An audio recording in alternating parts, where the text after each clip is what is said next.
So every filmmaker out there wants to land big budget projects, right? I mean, who doesn't want to shoot these dream campaigns, work with big brands, and finally charge what you're actually worth? But if you're still stuck charging $500, $1,000 tops for a video, it's probably not because you're not talented. In fact, I'd argue skill almost has nothing to do with why most filmmakers struggle to charge more. The real reason is they're stuck thinking like freelancers instead of business owners. And that mindset shift alone is what keeps them broke. If you're new here, hey, I'm Jason. I'm a commercial director and the co-founder of Tenfold Production. A few years ago, I was exactly where you are now, grinding out $200, $500 projects for barbershops, for coffee shop promos, basically whatever came my way. And I just kept telling myself, all right, if I just work harder, if I upgrade my gear, if I get better at coloring and saucing up my edits a little bit, surely clients will start paying me more. But guess what? No matter how many projects I shot, I kept running into the same problem, the same low budget offers, the same frustrating cycle. And then one day a potential client hit me with a question that completely changed my perspective. Can you send me your reel? So I pulled up my website, and that's when it kind of hit me like a truck. I had nothing to show them that actually reflected the kind of work I wanted to do. In that moment, it was brutal, but honestly, I kind of needed a wake-up call. I stopped taking low budget projects all the time just to fill my time and pay the bills, and instead I started creating spec work, projects that actually positioned me for the jobs I wanted. And within 3 years, I went from struggling to land $500 gigs to closing $5,000, $50,000, even $150,000 plus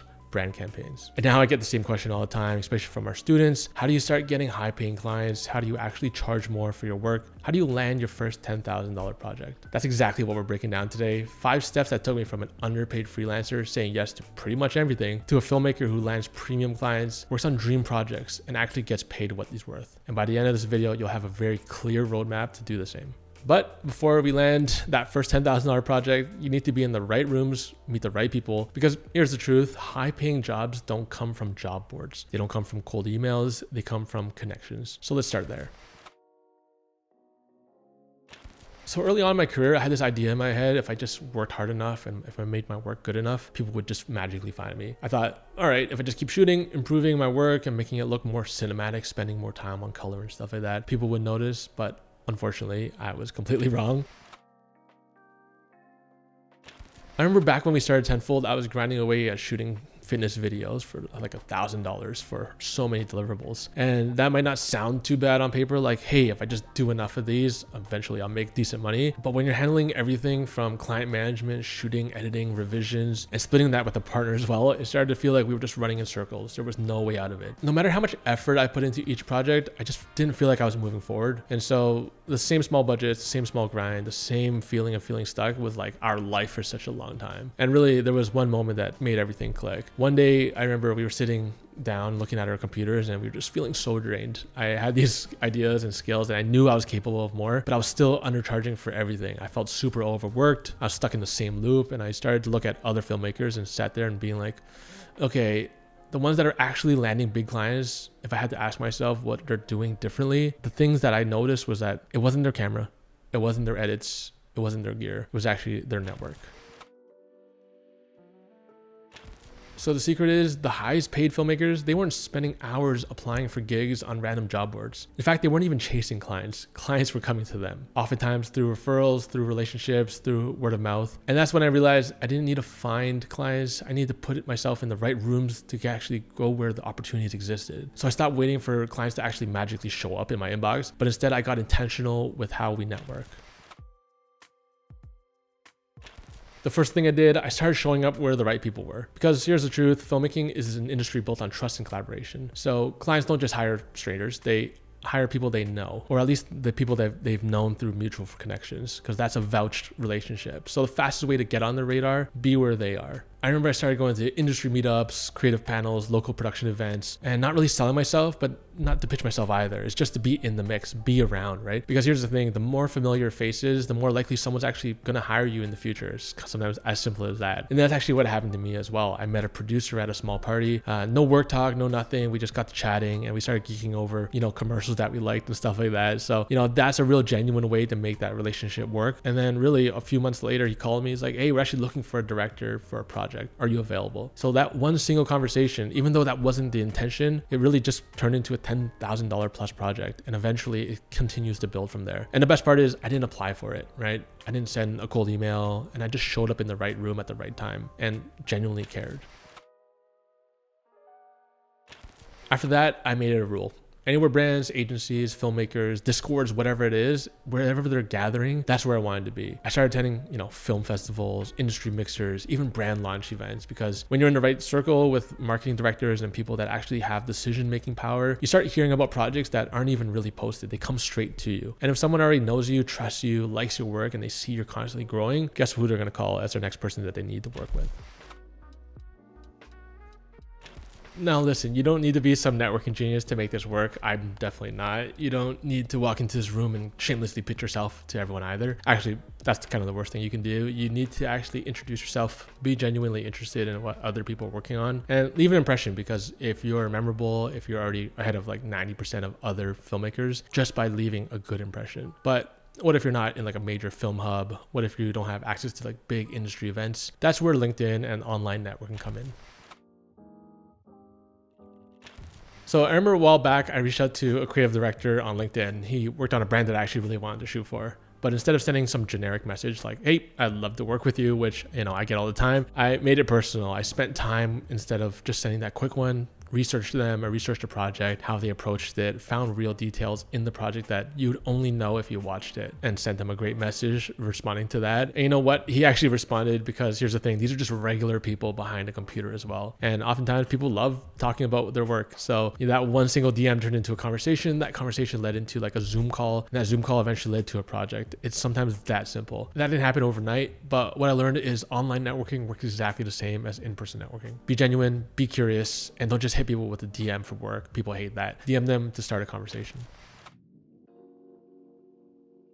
When I made these simple changes, that's when I started to actually focus on who I knew instead of what I knew. Pretty much everything shifted. I stopped sending cold emails that never got answered and get ghosted all the time. I stopped competing for bottom of the barrel projects where clients were just looking for the cheapest option. And really, I spent time building real relationships with people who already knew and were working with the brands that I wanted to work with. So once I was already in these networks and I was continuing to do my work, I didn't need to actually sell myself anymore. Because here's the wild thing, when you position yourself correctly, you gain more leverage and clients come to you. But here's the thing, just knowing people isn't enough. You need to give them a reason to actually hire you. So that's where Spec work comes in.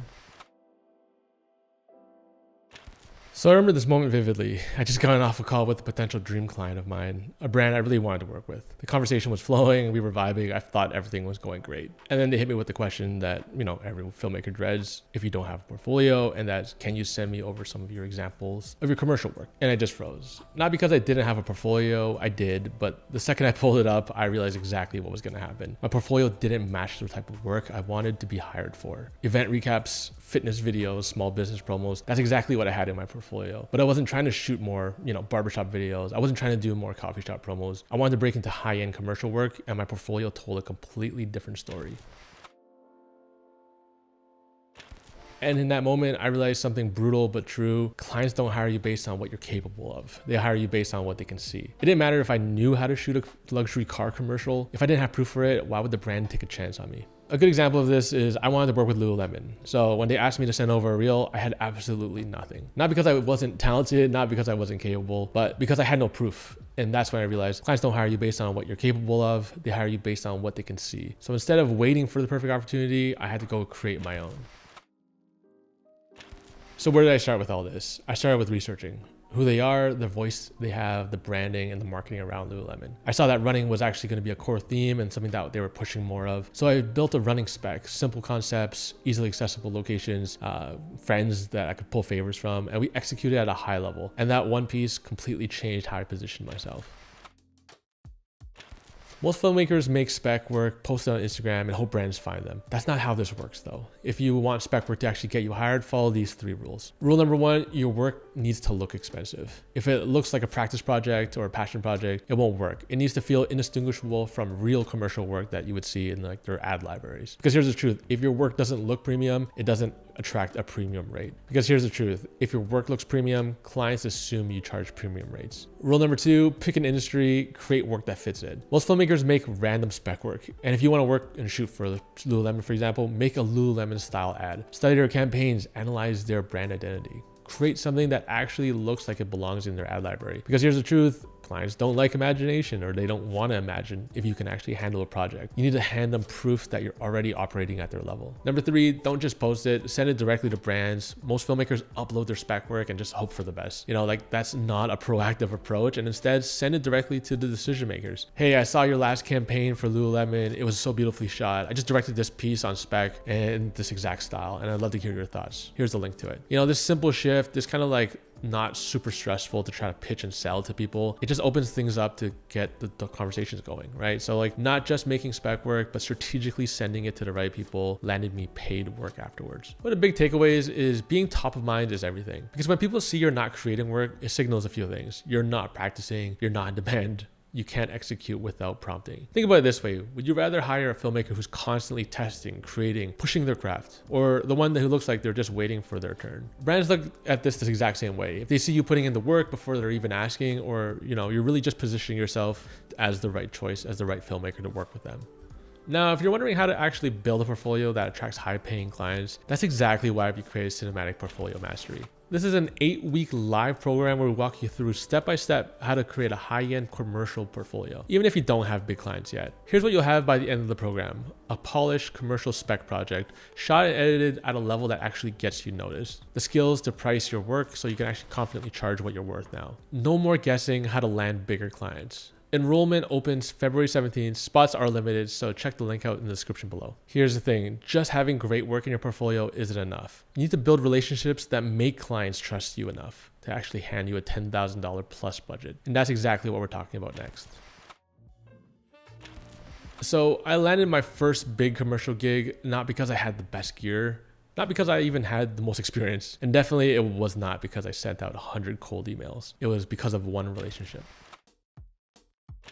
When we first started, we were given an opportunity to work with an agency. A friend saw that we were starting to push more into the commercial work, so she gave us a chance. And we needed a project done for an internal gig. It was a $2,000 project. We made no money on it. We spent the entire thing buying stuff to make sure this production went well. But we made sure that the process was good, our execution was solid, and then we actually treated it like a real high-end production. We crushed the video and they loved it. But here's where things actually get interesting. Over the next year, we kept making more spec projects, refining our skills in other projects, building better systems so that our workflow actually became more organized, more efficient over time. At the same time, our friend that gave us that first project moved up into a different career position. They got a new position where they could actually pick who wanted to work on these jobs. And because they had seen that we were constantly getting better, we were top of mind, we were getting better results for our projects as well. When the time came to actually hire someone for a bigger gig, guess what? They called us. This time a $30,000 project. The year after, a $60,000 project. And over the course of years, we've made over $100,000+ from a single relationship, because we didn't just deliver once and move on. We kept building, we kept improving and showing up. That's the real power of long-term relationships. If you keep growing, if your service level kind of constantly gets better and improves, your systems get stronger. And if you make sure that when opportunity knocks, you're ready to execute at a high level, you will be the first person they think of when the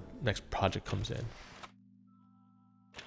Now, you might be thinking, okay, so relationships matter, but how do you actually turn them into real paid gigs? Because here's the thing, just knowing people isn't enough sometimes. You need to make it easy for them to trust you to bring you onto bigger opportunities. And that comes down to 3 things. Number 1, deliver like the project is 10 times bigger than it actually is. If you land a $2,000 gig, treat it like a $20,000 project. Not because you're working for free, but because your reputation is everything. People remember 2 things: who made their lives easier and who made them look good. The first project we didn't profit anything, but we made sure that our client had a smooth experience, our process was structured, and the video felt really premium. So when they move up into a different career or you meet new people, there's always this conversation going on about you. And we positioned ourselves in the best way to feel trusted as a partner. Number 2 is stay on their radar without selling. Most filmmakers only reach out when they need work, and that sometimes comes off a little bit desperate. But think about it. If the only time someone hears from you is when you want something, they're way less likely to engage. You want to keep that constant relationship going. Instead, you need to stay in the loop naturally. Check in with them without asking any questions. Be a real friend. Be someone that actually wants to build a relationship with someone. If you see an article or campaign that reminds you of them, send it to them.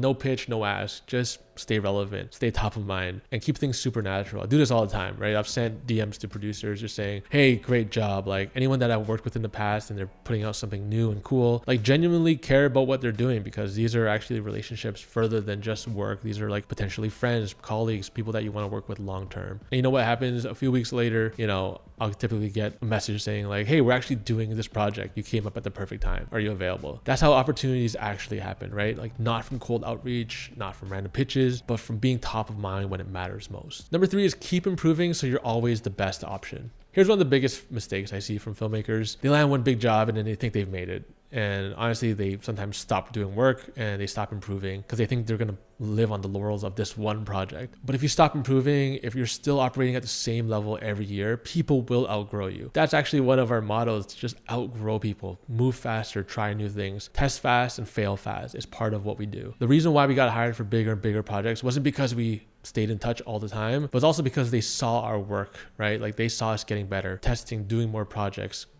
like dialing in our system. And it was, honestly, every time people work with us again, our system is even better. Our thing is we don't want to stay stagnant. We were constantly refining our portfolio, getting more efficient, upgrading our systems. So by the time we were actually working on 30K projects, we felt confident, right? 60K projects and beyond. We felt confident. We were always constantly building these skills through technical specs, as well as the work that we were going through. And so it's so important to just sit there sometimes, review what you're doing, sit there and break it down so you can actually get better on your next projects. And oftentimes when we were getting these new, bigger projects, we were already positioned to handle it. So if we were staying at the same level as before, we would have lost all of these opportunities. So if you take nothing else from this, never stop improving. There's always time to continue growing, no matter what stage you're at. Like, don't feel like you're just the best, because honestly, there's always someone moving up and moving up. Even if you're at the same level right now, there's a time where people are just going to get stronger and stronger, because when the time comes, someone needs a filmmaker for a high budget project, they'll choose a person that's constantly growing and like top of mind all the time, at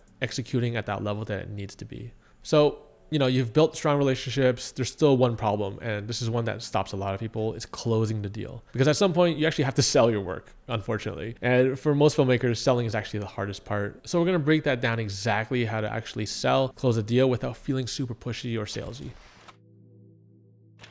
Early on, every time a client asked me, what's your rate? I'd pretty much just freeze up. I had no strategy, no confidence, and I would just blurt out a number that felt reasonable. And really, I would just be hoping that they wouldn't push back. I remember one specific call with a startup brand. They needed a campaign video and said they had a decent budget. So I asked, what are you looking to spend? And they flipped the question back on me, like, how much do you charge? And my brain just kind of went into panic mode. I didn't want to lose the deal because I was like, this feels pretty close. And, I just didn't know how to price myself. And I didn't want to price myself too high to scare them off. So I just played it safe. I said, I could do it for $3,500. And then there was this pause. And then the client, said something that haunts me to this day. It was like, oh, we were actually thinking about $10,000, but okay. I had just lost $6,500 in 5 seconds. Not because I wasn't worth the $10,000, because they had the budget for it. And it wasn't because they couldn't afford it, but it was because I threw out a number without fully understanding the scope of the project. Pricing shouldn't be guesswork. It's about scope.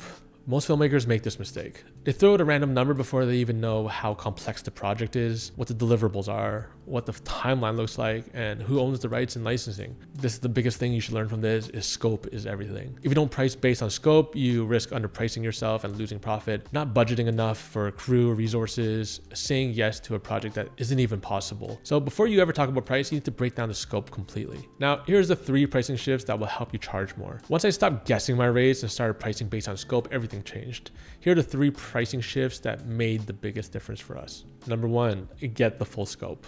Before talking price, when a client reaches out and asks, how much would a video cost? Never ever give a price without getting more details. I don't even jump on calls unless I have all the details and I know it's worth my time. Instead, ask questions that clarify the scope, right? Timeline, when do you actually need these delivered? Deliverables, how many versions, cut down, social edits? Distribution, is this for Instagram, YouTube, or a global campaign that's going on TV or billboards? And then creative direction, do you have any references or a style in mind? If you skip these simple steps, you'll always be guessing your price. And this is what catches a lot of filmmakers off guard. Instead, send a message like this, right? Hey client, thanks for reaching out. To give you a more accurate quote, I'll need a little bit more details. Could you share your timeline for filming and final delivery, the exact deliverables you need, where is the content actually going to be distributed or sent, and any creative references to match your vision? This shifts the power back to you and gives you more leverage and ensures you're not pricing based, on just random guesses, but actually on reality. A nice trick with this is you actually get to use scope to justify higher rates. Clients don't always realize what goes into production. That's why you actually need to educate them. For example, if you want multiple versions, that means more editing time. Like, this is stuff you should know it behind the scenes. If they need quick turnarounds, that means higher costs for overtime. If it's a global campaign, that typically means higher licensing fees for the actors, people in the actual shots, make sure there's no branding in there. Like, here's how you can frame this as well. For a project like this, the budget depends on scope. If we're doing a full campaign with multiple cut downs, licensing, revisions, we'd allocate more resources to ensure quality. Now your price isn't just a number, it's actually tied to real production needs. And this is a trick that a lot of people don't realize. You don't want to price with emotion. Just because you want $3,500 doesn't mean that's the actual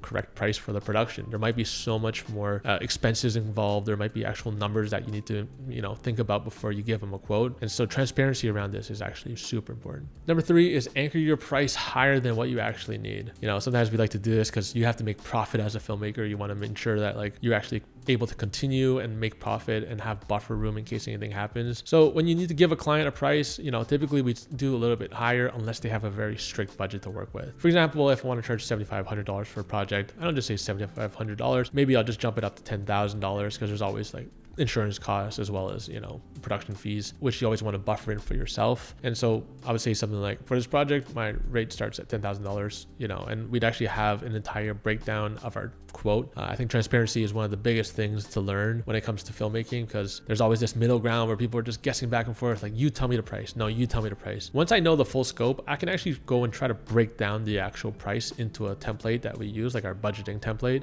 And that allows us to actually see where every single cost is. This is not just good for you, it's good for the client, but more for yourself, because you get to know where your money's coming in, how much profit you actually get to build into this project. And ultimately, it gives you more leverage to understand hey, if there's going to be deliverable changes later on, you can make adjustments to that. Now, jumping back to sending numbers, if you send your number and they accept it, great. Now you've just made extra profit. But now, if they negotiate, you have actual room to come down to the number that you actually wanted to hit. And so the thing is with negotiating, like anything, if you start too low, there's actually nowhere to go. You can't go up anymore. You can only go down, more or less. And if you start high, you control the conversation, and clients will actually typically meet you somewhere in the middle. So the big takeaway, most filmmakers lose money because they price too fast. They don't ask the right questions. They assume all projects are the same, and they just want to throw a quick number out, and they let the client dictate the budget. When I made these 3 pricing shifts, everything changed. I stopped undercharging. I stopped guessing my rates. I took control back, and I started really pricing based on real production needs. And I started closing bigger clients because, there was less resistance with more transparency.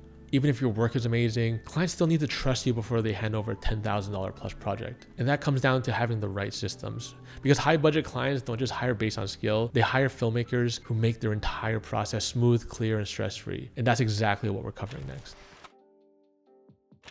So early on, we used to just wing it. It was awful. We'd get on a call, explain our vision, and just assume the client got it. And one day, we actually sent the director's treatment to a client. And back then, we just called it a brief. Instead of getting excited, they actually ended up ghosting us and canceling the project. And why would you ask that? Because our deck was unclear, it was confusing, it lacked direction at all. And that's when it hit me. The way I structured my ideas wasn't just helpful, it was everything. It wasn't just treatments, it was how we sent quotes, it was how we sent breakdowns, work back schedules. We used to just start projects without any clear schedule at all. And we used to just keep everything in our heads, assuming everyone was just going to trust us and be on the same page. We thought, being artists was enough in this case, but in reality, clients don't just want creativity, right? They want certainty. And the moment I started treating my process like a real system, that's when it wasn't just an idea anymore. We could actually collaborate, and that's when everything changed. Okay, think about it. Imagine you're about to spend $10,000 on a project. You're the client. Would you rather work with a filmmaker who has a clear roadmap, walks you through the entire process, has a clear director's treatment, and answers all the questions up front? Or do you want someone who's just trust me, I'll figure it out? Because here's what I realized. The less clarity a client has, the more trust they lose from you. And when clients don't know how a project is progressing, they start to micromanage, they second guess your decisions, they feel anxious leading up to it because they've spent so much time. This is their baby as well, and they're spending a lot of money with you as well. So they start to feel, anxious about how they're spending their money without knowing what's actually happening. And truthfully, you only get one first impression with all of these clients. If a client loses confidence in you early on, it doesn't really matter how good the final product is. They won't want to work with you anymore. That's why we built real systems to ensure this. Made sure that transparency was key. So every client knows exactly what's happening. We want it to be efficient so we don't have to waste time going back and forth. And professionalism is so important. So we look like people who actually run a real production and not just a passion project or people trying to figure it out on the fly. And so those are the 3 key systems that actually changed a lot for us. The thing is, if you don't have clear systems, you'll always struggle to close high ticket projects. So here's how to actually fix that. Number one is director's treatments. And these are pretty much the backbone of your entire pitch. And once we learn that, now we build professional director's treatments for every pitch, no matter how small or big the project is. We break down our creative approach, our look and feel, our script, our story, our audio, all these little pieces that actually help explain what your process is step by step. And you know what the result is? We actually gained more confidence ourselves as well. We got to open up and talk to the clients and explain our story. Clients would stop questioning our ideas and start trusting them, because if you can get them excited, if you can speak with passion about your ideas, that's what really sells people on this. Because the more thought out your process looks, the more people actually assume you have everything handled. You've thought it all out. Number two is a proper quoting system. This shows clients where your money actually goes. So most filmmakers send a single number in email saying like, hey, our number's $10,000. This is actually kind of a big mistake. We now use a professional quoting system that shows line by line breakdowns, our crew, locations, licensing, post-production, everything, how every dollar is allocated, where they can scale up or down depending on their budget. And that's typically something that we use now when it comes to negotiating around, deliverables. The more transparent your quote is, the more confident clients will feel actually investing in you, because now they don't just feel like you're throwing out a number like you're trying to grab money from them. They see your pricing stuff out, it's well thought through, and everything's actually justified. Number three is a work by schedule. This is so undervalued. This actually shows clients how you run a tight production. A work by schedule is one of the most underrated things that builds trust. This is something that we often send with our director's treatment as well as our quoting systems. Is early on we didn't really use one, and it actually bit us for all of our productions really badly. People wouldn't trust us. They wouldn't know what's going on. What's the post process look like? And because of that, people just never knew who to talk to either, what stage the project was at, how things were actually progressing. Oftentimes it caused so much unnecessary friction, but now we actually send a clear work back schedule for every project. And this often lays out pre-production timelines, when treatments, casting, all these things and logistics are locked in. Production dates, when we're actually shooting. Post-production, when edits, revisions, final deliverables happen. This kind of keeps two things important, right? It keeps everyone accountable, and it makes clients feel like the project's actually moving forward without them. You need to micromanage or oversee things. When a client actually sees that you run a structured, well-planned production, that's actually the trust that you're looking for. So here's the big takeaway from all this. The difference between a struggling filmmaker and a filmmaker who chooses to work and close big projects. Struggling filmmakers rely on trust me, I'll figure it out. Successful filmmakers give clients a structured roadmap. And when we put these three systems in place, clients stop questioning rates, projects run smoother from the, minimal back and forth. We start actually getting hired for bigger, higher budget work that we actually were dreaming of. And because at the end of the day, people don't just hire you for creativity. They hire you because you are someone they can trust, and you make everything feel effortless for them. And that's it. The 5 steps to landing your first $10,000 project. Step 1, stop waiting for clients, get in the right rooms. Number 2, create spec work that actually gets you paid. Step 3, build relationships that grow into bigger opportunities. Step 4, price projects based on scope, not by guessing. And number 5, have systems that make clients trust you instantly. I can promise you, if you just keep doing this, stay consistent, build these systems, and do it over a year, you'll see how quickly your brand actually grows, how your storytelling grows, how people actually see you and trust you as a partner in the production world. So if you found this helpful, drop a comment below. Let me know which of these 5 steps you need to work on most, because I knew for us, we spent so much time just dialing in each system. And if you're serious about building a portfolio that actually attracts high-paying clients, check out Cinematic Portfolio Mastery. It's actually in the description now. We're going live soon. So it's an 8-week live program where we walk you through exactly step-by-step how we do all this, how to build a high-end commercial portfolio, how to land $10,000 projects. And if you're interested, link is in the description. We'll see you in the next one.